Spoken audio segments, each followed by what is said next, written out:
Right then folks, what have we got here then? What weird contraption have you come up with now then, Bob? Right, let's give them a clue, shall we? First off, it involves batteries and it involves radio control small models. I emphasise the small. So what's it about then? Okay, I'll tell you. Made this little RC conversion a while back. Still haven't really properly test flown it. Partly due to a battery issues. But it was a £5 Throwjet. Trickiest little conversion I've ever made, getting a receiver and motors and servos in. Anyway, to get to the point, last time I took it out, I couldn't get the revs above half throttle. I think we've got a battery issue there, because as I'm opening the throttle, yeah, battery not man enough. It all came down to batteries actually. The tiny little 1S LiPos I was using just couldn't actually deliver the current to power these two 8520 brushed motors. So I bought a bigger battery, 300 milliamp 1S. This actually will take it to full throttle. Listen to that whir, that is pushing it out.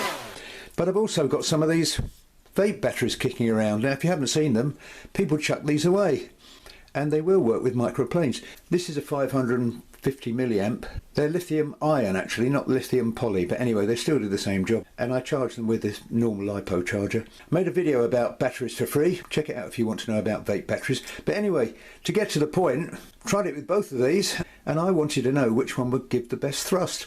So I came up with this little device. I'll show you how it works.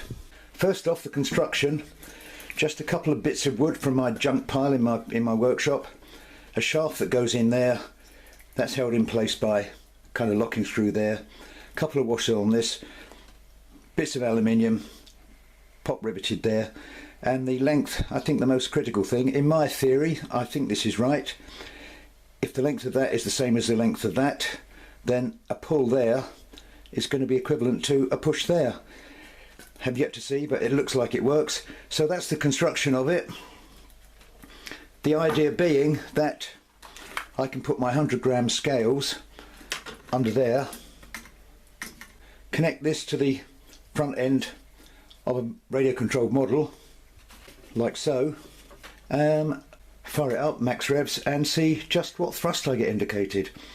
Now I must admit, when I first tried it, as an initial proof of concept test, all I did was put that on there like so, connect it up, pull, and sure enough it was registering some thrust on that. Became pretty clear to me that that wasn't very good actually, because it slipped and actually knocked one of these motors out. Lucky enough, didn't destroy it or actually tear the connections off. So I figured better thing would be to build a little trolley. This sits nicely on that with a rubber band around it. I've also disconnected my flaperons because my initial tests with the elevators high, of course it was wasting thrust by trying to push it upwards. So anyway, what I plan to do now is connect it, try it with this little 300, try it with this lithium ion 550 to see what kind of thrust I get from these. And actually, just as a even better test, I'm going to connect it to this 600 and see what it does. So let's get it connected up and see what happens. Right, just a little insert here before we actually get on with the tests. I figured afterwards my loop around the nose and fiddling around, running it all the way from here across under here wasn't actually a very good plan, because after I'd finished I managed to get another wrap around a prop. So what I've done for future tests is made a little hook with this household 30 amp, 50 amp copper wire, made a little hook there, and all I need to do is connect straight underneath to the hook. Saves all that problem. So if you're actually thinking about doing a similar exercise, forget about sticking a loop round the nose. Make a little tether somewhere at the back end of the plane. It was logical really, but I was learning as I went along with this idea. Right, let's get on and see how my tests went.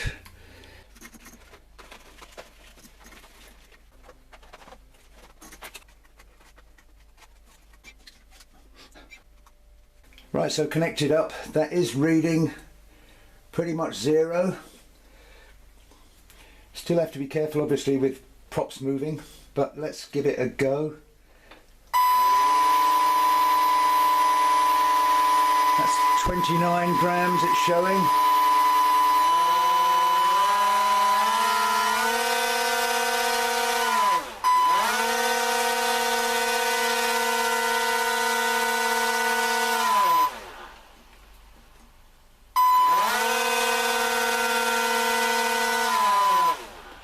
Well, about the best I'm getting there is about 54 grams. So let's try it with the free vape battery. So here we go, test 2 with the vape battery.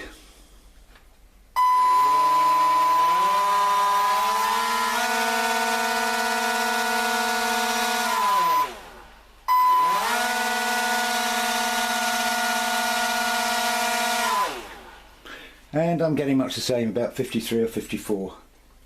And I know the weight of this is about 60 grams, so I think 50 odd, 55 grams.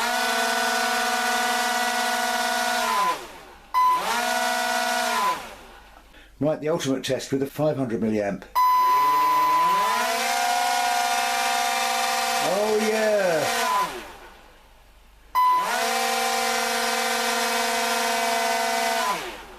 Well, it just maxed at 60 there, but it's still around the 55 mark. So I feel pretty confident that these batteries are going to be man enough to fly this little experimental of mine. But anyway, that concludes my little homemade thrust tester video. It seems to do the job. Of course, it would be much easier with a model that's actually on wheels, because you could just hook up to the back end of it, and even easier still if you've got one of those digital spring balances with a hook on it, but I didn't have one. So that's the end of this little vid. If you've enjoyed it, why not give it a like? And if you've got any better ideas about how to do thrust testing apart from building a really complicated rig, please stick them down in comments, and likewise any questions you've got regarding this. While you're there, if you want to see the maiden of this experimental, why not hit subscribe, and why not check out some of the other stuff on my channel, including my video on RC batteries for free. In other words, disposable vape batteries that are thrown away by their thousand every day.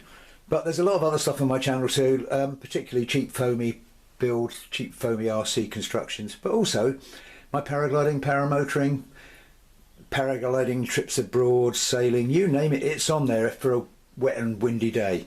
Anyway, thanks for watching. That's all for now. Hopefully I will catch you all again soon. Bye for now.